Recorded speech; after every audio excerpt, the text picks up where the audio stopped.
Vamos a hablar de cómo enfocar un paciente que consulta por desmayo.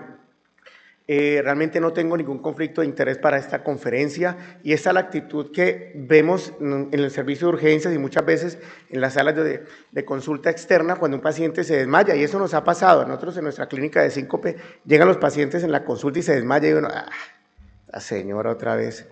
Entonces lo que uno piensa es la señora psiquiátrica, quién sabe qué está tomando, peleó con el marido, el novio. Entonces lo primero que uno piensa, es errónea, porque detrás de todo eso debemos entender que existe un contexto fisiopatológico que tenemos que tratar de definir, ¿cierto? Esta, con el permiso de la paciente, es una paciente nuestra. Así me llegaba, el paciente vivía definitivamente con episodios sincopales, es de la provincia guanentina. La paciente vivía con casco, con codera, se desmayaba, básicamente a mi consulta, vivía así.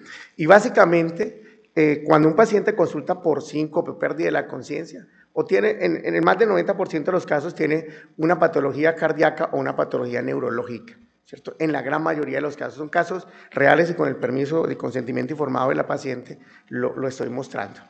Pero dice, doctor, eso es una hipoglicemia, ¿cierto? En los años 80, la gran mayoría y la gran cantidad de diagnósticos de hipoglicemia en los años 80 es brutal, es bestial.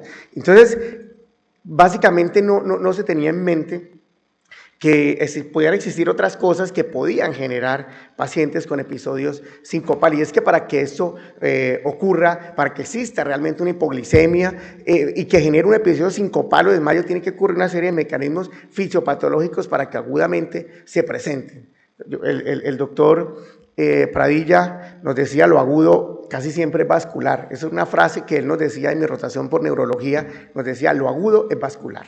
La pérdida de la conciencia aguda usualmente es vascular, llámese cardíaco o llámese neurológico, ¿cierto? Entonces, dentro de las causas cerebrales o neurológicas tenemos los episodios convulsivos, cual el paciente, importante la historia clínica, de aquí han hablado de historia clínica y nos lo recalcan y tenemos que seguirlo recalcando, paciente con episodios convulsivos, movimientos tónico-clónicos generalizados, pues sin tener en cuenta las crisis de ausencia, que habitualmente se generan por disritmias a nivel cerebral, los eventos cerebrovasculares, hemorragias oranoideas, eventos cerebrovasculares isquémicos, eventos cerebrovasculares hemorrágicos, principalmente los hemisferios dominantes que pueden dejar secuelas neurológicas importantes, y siempre indagar en estos pacientes los medicamentos y los tóxicos. Entonces fíjense que no necesariamente todo desmayo nos habla que es un síncope, y aquí yo como electrofisiólogo le digo, ojo, no todo es síncope. Estos son síntomas que son prolongados. Usualmente esas cárceles neurológicas cada una de ellas usualmente los síntomas son prolongados. En cambio, desde el punto de vista cardiovascular, los pacientes con bradiarritmias, que Carlos habló muy bien de ellas, de taquiarritmias también, la falla de bombo, la disfunción ventricular izquierda y las valvulopatías pueden generar alteraciones o pérdida de la conciencia y asociados, y aquí sí, la gran mayoría de ellas, sí se asocian o tienen el diagnóstico de síncope. Entonces, eso amerita investigación. ¿Qué le debo preguntar al paciente? ¿Qué estaba haciendo? ¿Estaba de pie? ¿Estaba acostado? ¿Estaba sentado? Usualmente en bipedestación se asocia a trastornos autonómicos, se asocia a hipotensión ortostática, se asocia a síncope neurocardiogénico. ¿O estaba acostado? Hay patologías, el QT largo congénito, se asocia a la muerte dulce de estos pacientes y muchos de ellos, las canalopatías primarias, se acostó y no se levantó, decían las abuelas. Tiene antecedentes familiares, sí, por ahí un familiar como a los 30 años se acostó y al día siguiente lo encontraron muerto. La actividad física o en reposo, habitualmente en reposo, se asocia con un componente de hipotensión ortostática o componente neurocardiogénico, y en actividad física, como vieron en la conferencia anterior, puede asociarse a arritmias que generan alteraciones en la despolarización, taquicardia ventricular polimórfica catecolaminérgica, desencadenar o exacerbar una extrasístole que genera un fenómeno de RNT y genera una fibrilación ventricular. ¿Qué sintió? ¿Palpitaciones o no? Entonces ese desmayo puede estar asociado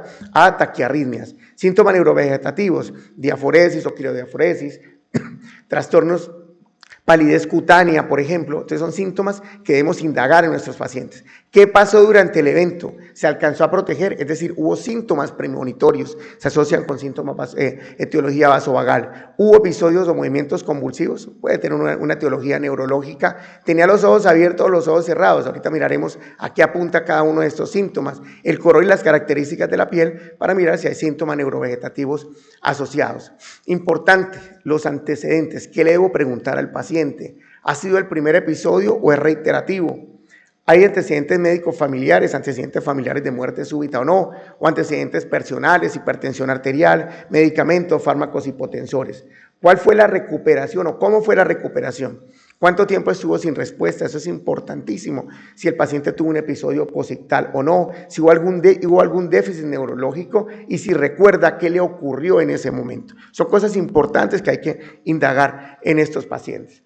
Desde el punto de vista neurológico y cómo nos ayuda la historia clínica y el examen físico a enfocar la causa de ese desmayo.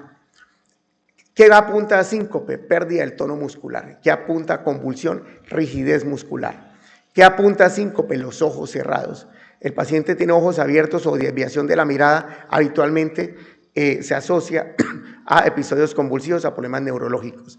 Si hay movimientos convulsivos de corta duración, puede ser síncope, porque es que el síncope, por definición, es una hipoperfusión cerebral y puede generar episodios, movimientos convulsivos, pero de muy corta duración. Sin embargo, los movimientos convulsivos de larga duración se asocian a episodios neurológicos convulsivos.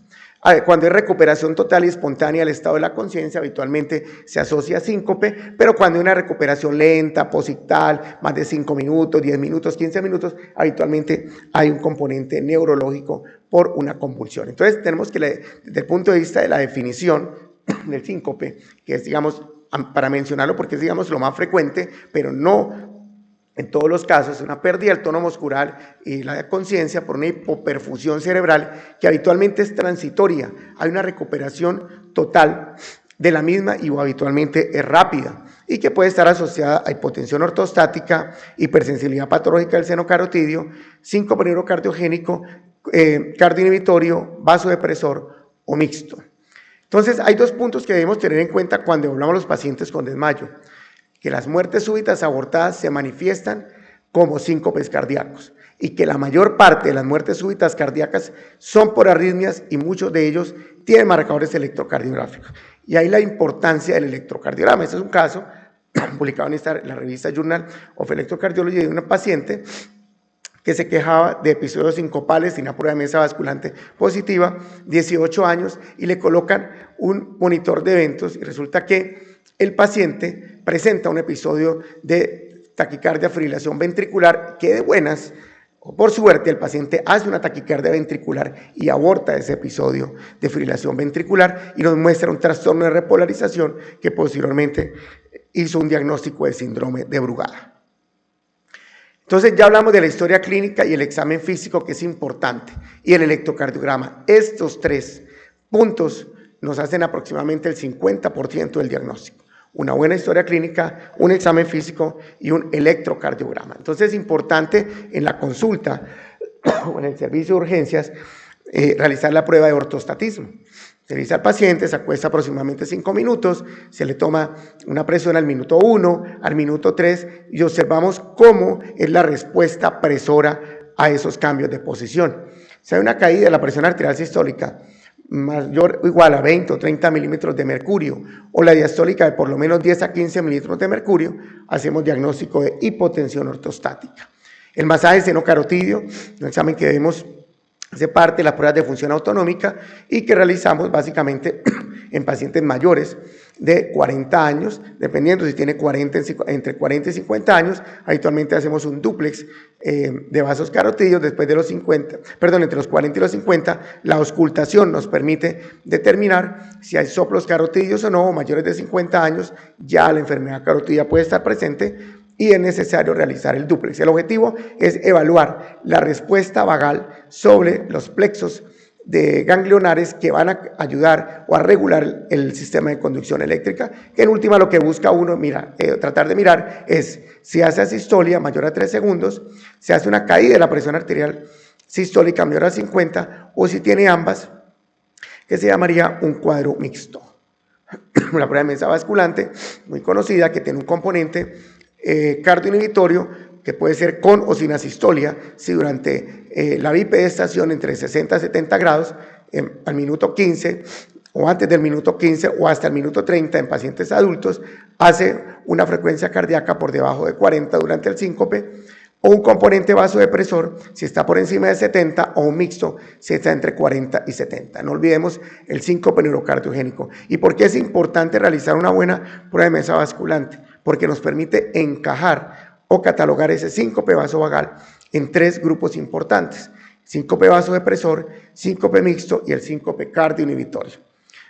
En pacientes con síncope cardioinhibitorio vasodepresor, en donde predomina la caída de la presión arterial sistólica y la frecuencia cardíaca por encima de 70, habitualmente damos recomendaciones generales.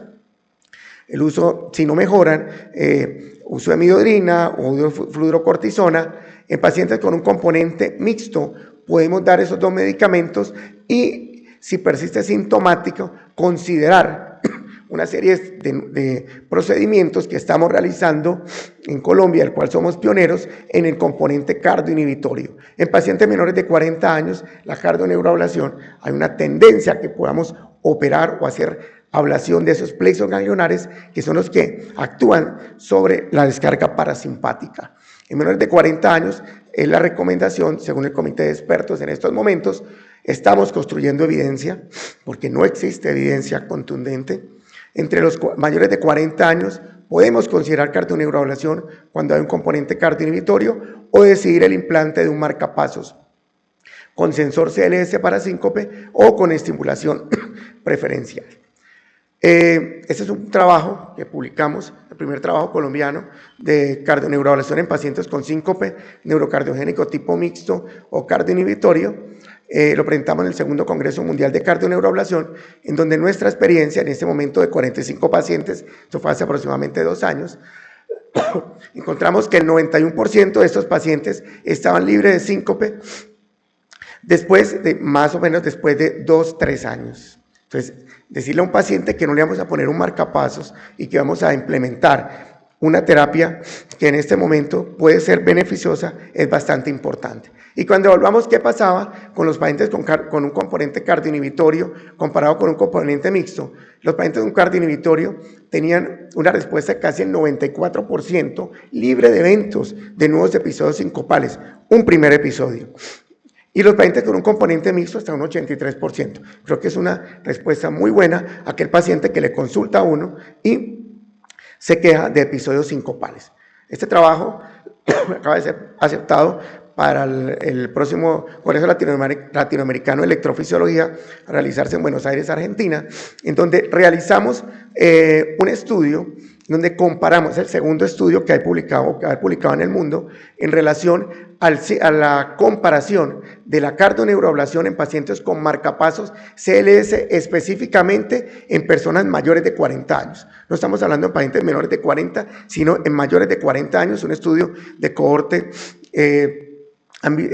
retrospectivo, en el cual comparamos estos pacientes con componente cardioinhibitorio y encontramos que después de más de casi 250 semanas después, encontramos que el 86% de los pacientes sometidos a cardioneuroablación no tenían un primer episodio de síncope, comparado con un 79.4% de los pacientes sometidos o a quienes se les implantó un marcapasos CLS para síncope. No hubo diferencias estadísticamente significativas. De aquí lo que vienen ahora son estudios posteriores de costo-efectividad, costo-utilidad y estudios para evaluar qué es lo que pasa a largo plazo y cómo se benefician los pacientes desde el punto de vista económico. Pero es el primer trabajo que hay en pacientes mayores de 40 años.